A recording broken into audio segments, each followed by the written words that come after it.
Hello, thank you for being here. My name is Kim O'Neill of KimO'NeillCoaching.com, where I help spiritually curious professionals who feel unfulfilled to cultivate the courage, confidence, and clarity to shine their authentic light so that they can move forward in ways that are meaningful for them. And that looks like everything from job interviews to podcast interviews to simply having more authentic alignment and self-confidence in your everyday life, at work, at home, because our world benefits from you embodying who you authentically are. And today I'm going to talk about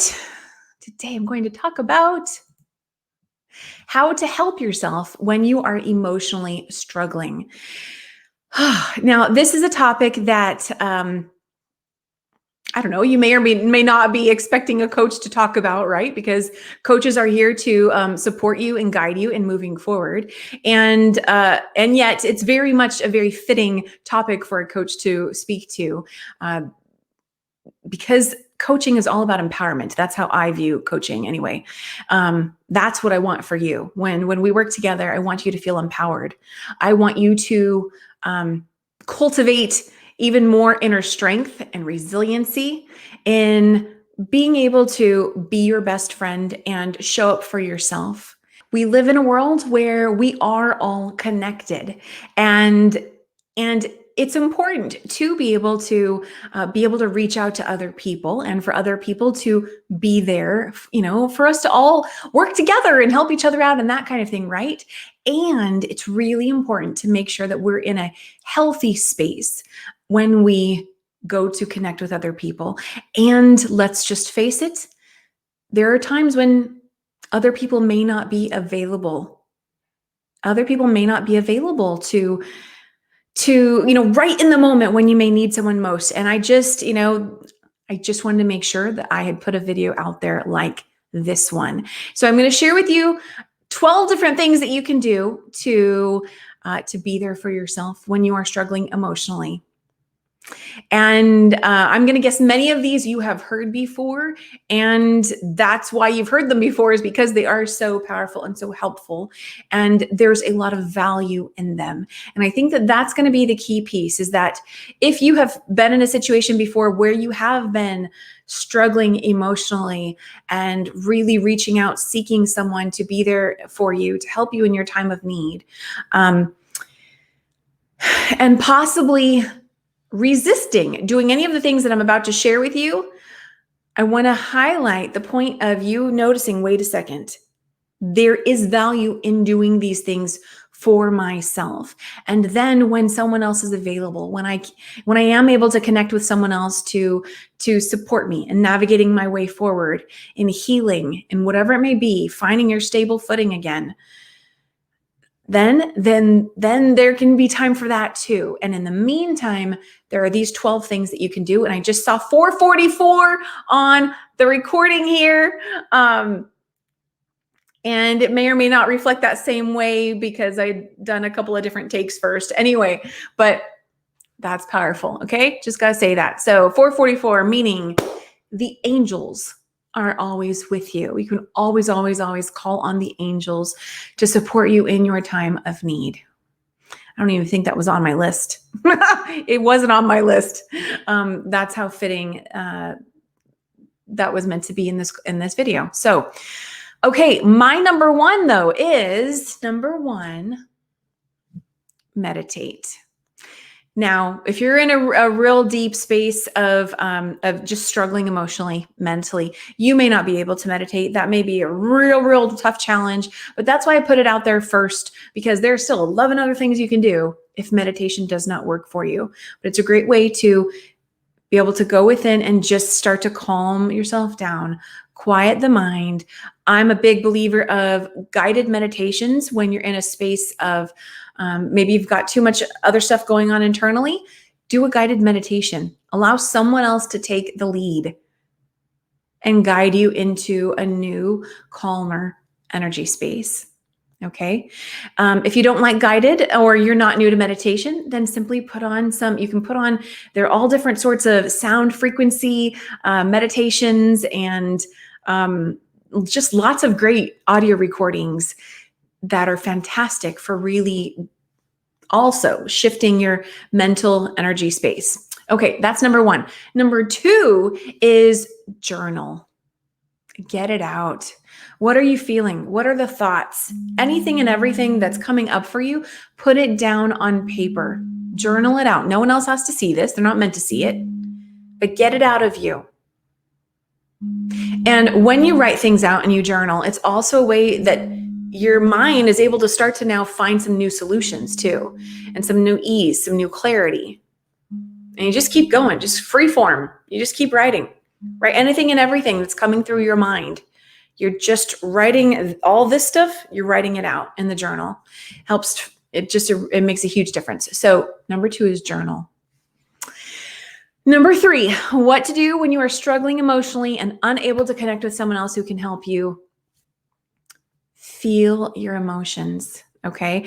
Now you might be thinking, Kim, that's already happening. If I'm struggling emotionally, I'm feeling the emotions. You know what? There's a good chance you're feeling some of them and you might be resisting them at the same time. So there's a difference. When I say feeling your emotions, I'm now saying, how about, I'm talking about releasing that resistance and that the conditions around you are essentially safe, okay? That you have some sense of safety around you. Knowing that it's okay and safe for you to feel your emotions in that space too. Now, if this option does not work for you, because for some, I know that this can be a big one. Again, there are 11 other things that I'm listing here, okay? But this is one of them that can be very, very useful. So a lot of times when we're in a space of struggling, there's a degree of us resisting what we're experiencing. We're feeling it, and at the same time, we're fighting it. So what I'm talking about is if you acknowledge the part of you that's actually fighting what you're experiencing, and you can go, oh my gosh, okay, let me just say right now, yes, I'm feeling this. And I'm just going to let it be. I'm not going to fight it. I'm not going to resist it. There's a little, cognitive shift that takes place when you shift your awareness around that, around the resistance and the fighting it. That yes, you will feel the emotions flow even more. Maybe you cry a little louder, get a little more angrier. And with that greater flow is release. It's now leaving you. It can escape you. So do you kind of see a pattern with what I've shared so far? Meditation, release and shift the energy through the meditation. Journal, release and shift it through the writing out of what's going on.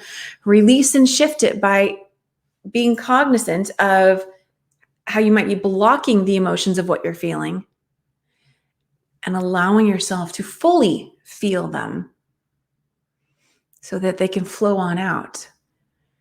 The more that we block and resist emotions, the more we actually just retain them and are holding space for them. And that's what doesn't feel good. That's what doesn't feel good right there in that moment. And that's what doesn't feel good if you continue to do that still a week later, a month later, 1 year later, 5, 10, 20 years later. Time doesn't necessarily heal things when we have never made those internal shifts to begin with. Okay, that's a whole other topic right there, right? Okay, so feel your emotions. And again, if that's too much, too scary, we've got other things here.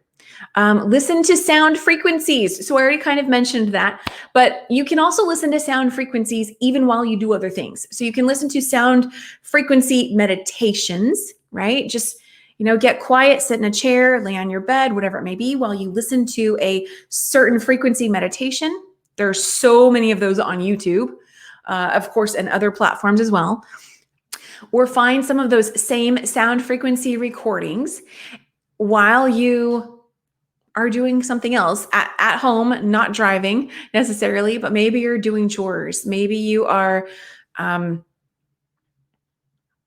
whatever it may be, doing something else around your house, washing the dishes, cooking dinner, Walking the dog. Walking the dog. Maybe you have your earbuds in and you're listening to sound frequencies. Which brings me to the next one, number 5. Go outside. Walk. Sit in the sun. Listen to the birds chirping. Take time to be out and around nature. Allow nature to support you in organically shifting your energy.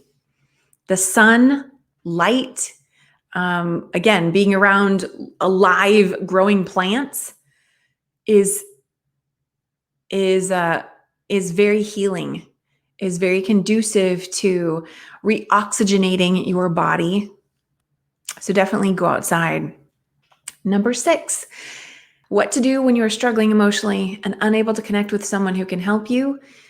Try a new healthy hobby. Now, this one may come, maybe not quite in the moment, but let's say, the next day or a few days later, or maybe the same day. Depends, the extent that you're experiencing your emotions.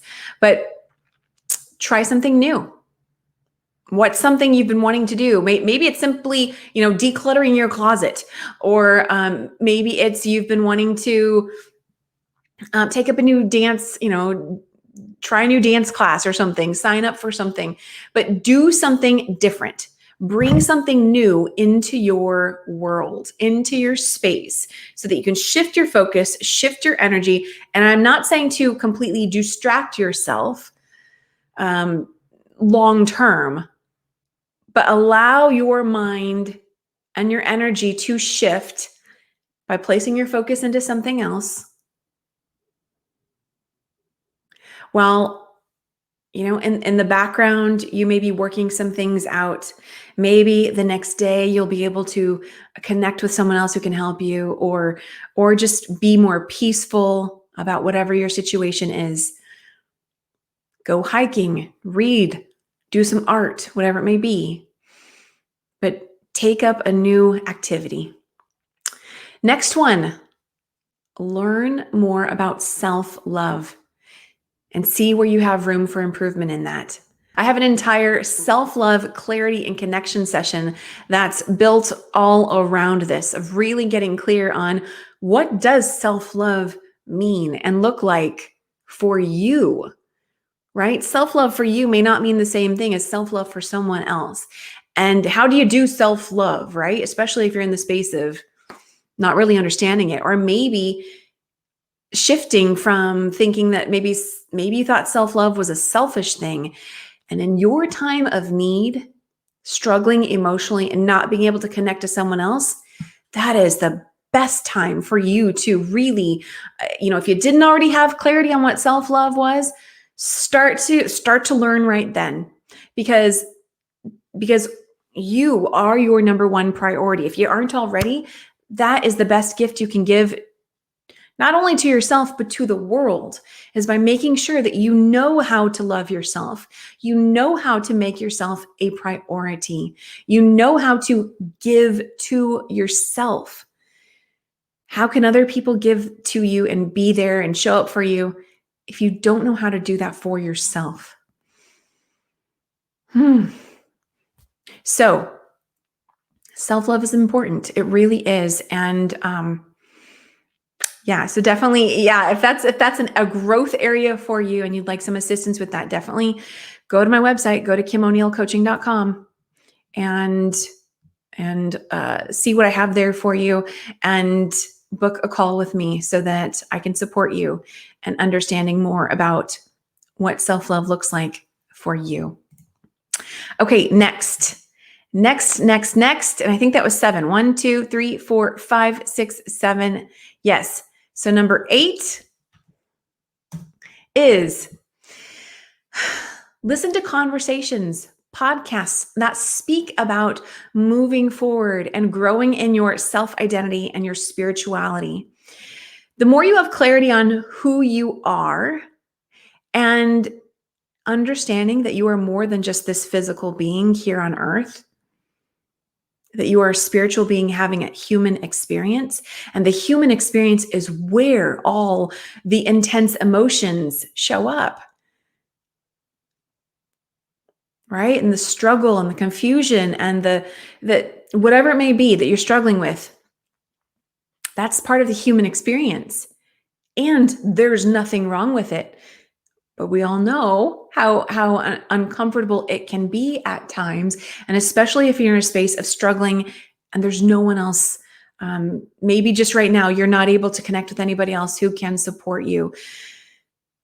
This is another thing you can do for yourself. See the value in this. See the value in taking time to integrate new knowledge, new information, and inspiration into your life, into how you think about you, your life experiences, and what's going on, so that you can get back into that more empowered place. So there's a ton of information out there. This is, pretty much every day is a new day show episode or Thrive show episode that I've done. There's lots of stuff, lots of conversations that I've had that you can find on my YouTube channel or Facebook, Instagram. There's lots of stuff out there where you can start to observe and, just not quite observe, where you can start to receive new information that's going to be able to help you in the moment where you may be struggling. So, and if not my show, then look up other shows. There's so many different podcasts and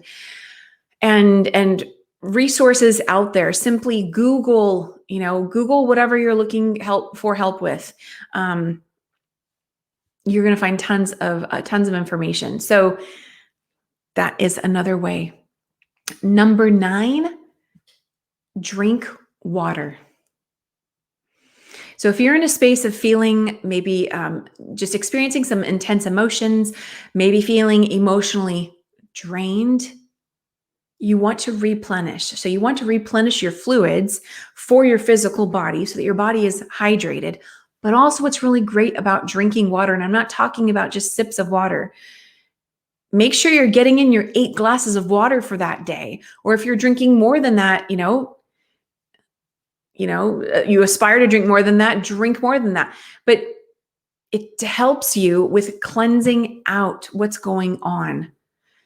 It helps your body be able to move that energy through that same thread, right?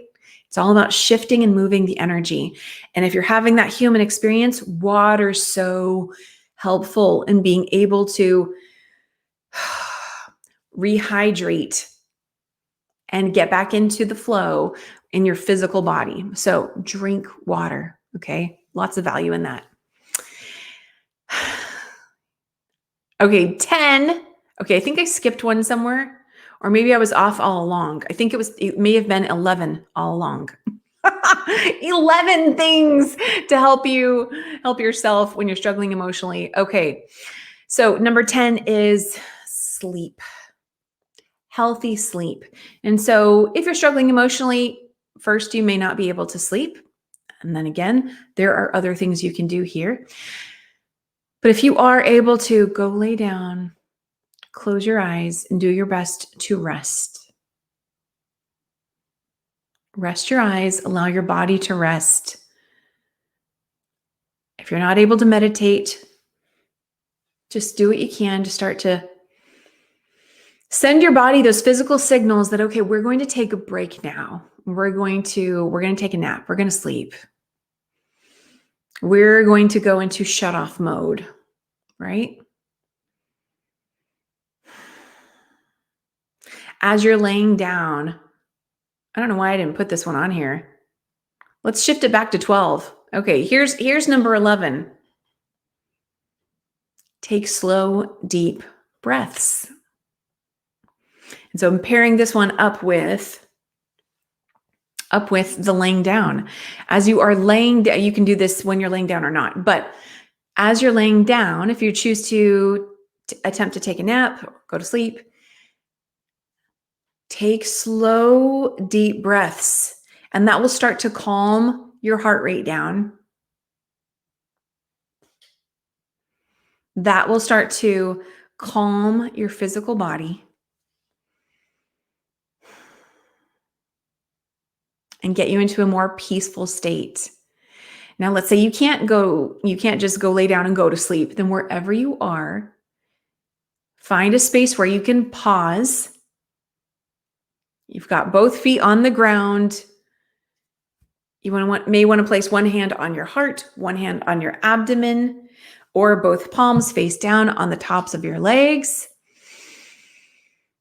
And take some slow, deep breaths in, and not just from a chest space, but allowing them to go down deep into your belly.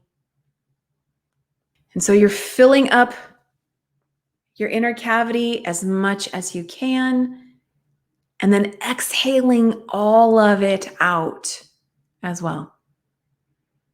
Releasing all of that air and internal energy. So taking slow, deep breaths was number 11. And last, number 12, you may not be expecting this one. If you have the ability to go somewhere where they sell flower essences, then I want to throw this out there as a resource. So there are I believe there's two different kinds, at least two different kinds that I'm aware of. There are Bach flower essences, and Bach is like the composer. So B-A-C-H, Bach flower essences. And there are so many different ones. These are basically the essences. So not quite the scent, but the essence. I'm not, gosh, I will look to see if there's a better way to explain this. But anyway, the essence of flowers have, I'm going to say, therapeutic properties.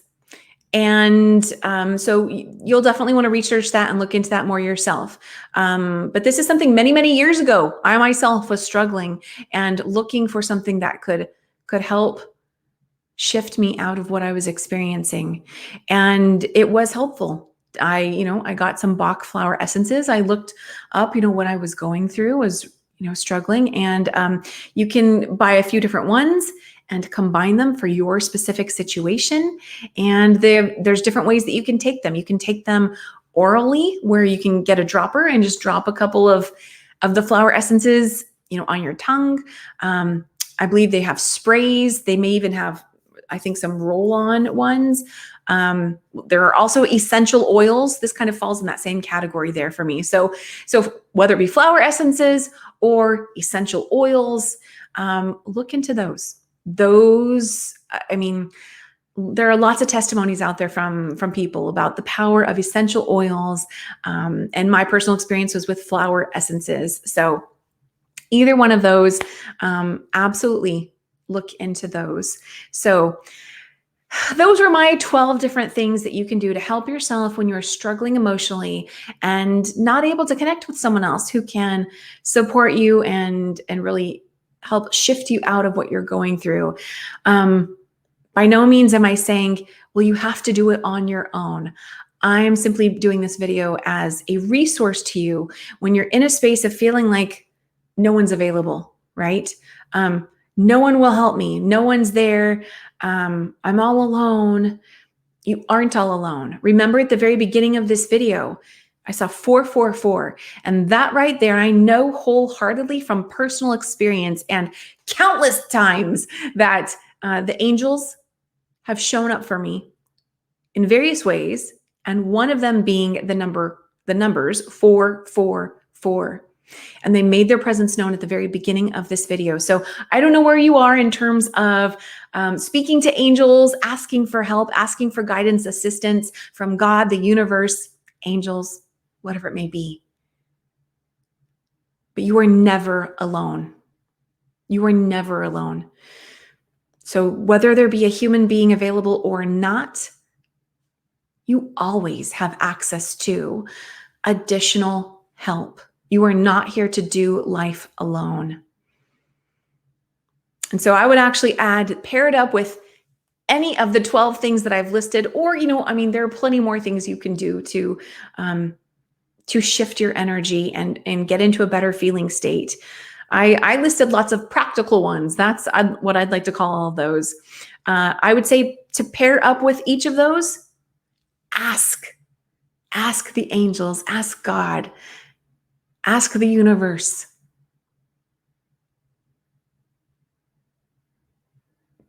To help you, to provide additional resources and confirmations that you're not alone, whatever it may be, right? Be sure that you are asking. It's in the ask that the space is opened up even more so for them to show up for you, for your awareness to tune into the help that's showing up for you. Because actually, they were likely already showing up for you. But when we're in a state of disarray or intense emotional struggle, it can be harder for us to be noticing the resources that are available for us. And so if you start to, just start to get into the habit of asking for help for any and all things, life can be easier than it's been. And then when you're in a time of emotional struggle, it will be even easier to remember, oh, that's right, let me ask the angels for help. And then go do one of the many things that I listed. And you'll start to see a shift in your emotional state, your mental state, your energy state quicker as a result. So just felt that it was important that I do this video. And so if you found value in this, let me know what you're taking away from it down below in the comments, or give it a thumbs up. Share it with someone else who may find value. All of those things are very helpful. I appreciate them. And if you'd like to take this further, I am not a therapist, but I've been told many, many times that my coaching sessions are very therapeutic for my clients. And so I absolutely welcome, you reaching out to me. If you are in a space of being well enough to be able to be coachable and be coached, there's been a time or two where I've connected with someone, or someone's been referred to me, and I've had to make the call and say, you know what, coaching may not be quite right for you at this time. And rather, instead, a therapist may be more appropriate. And that's just something that's important for me to do as a certified coach, being cognizant of the role that I play in a person's healing journey, in a person's transformational journey. And if you're not sure, that's okay. Reach out to me. I'll be able to help make that assessment and provide you referrals.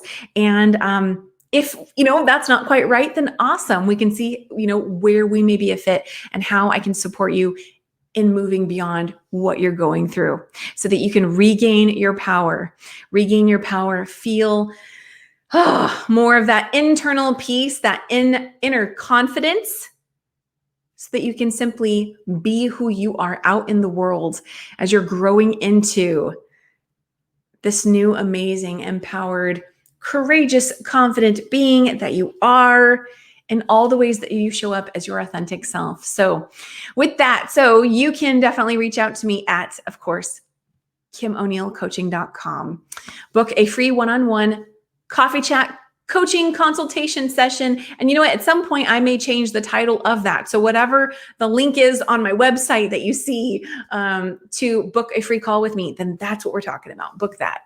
And I look forward to connecting with you. You're not here to do life alone. It gets a lot easier when you reach out for help, whether it be the angels, whether it be a coach, whether it be another service provider of some kind. That's what we're here for. And so I look forward to connecting with you, and hope that you're taking time to love yourself. Have an amazing day, and I'll see you all again soon.